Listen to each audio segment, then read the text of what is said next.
More than 3 million Americans would lose food stamp benefits under the Trump administration's proposal to tighten automatic eligibility for the food stamp program. Under the new rule, the Supplemental Nutritional Assistance Program, or SNAP, would be cut back. NBC 15's James Gordon has been looking into the change and talked to the experts today. James, the plan is to tighten work requirements for those who receive federal food assistance. That's right, Greg. You know, there are two programs affected here. One is the SNAP or food stamp program. The other is the Temporary Assistance for Needy Families program. And federal officials say that both are being abused by too many.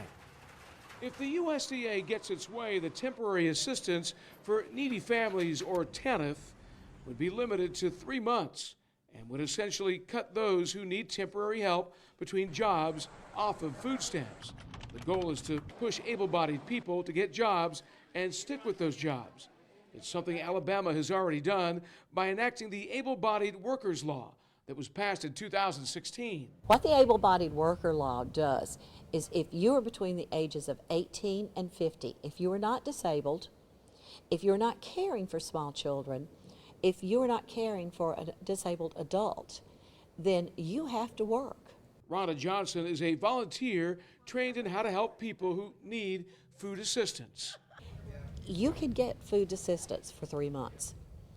After that, if you're working 20 hours and you still qualify, you can get that food assistance.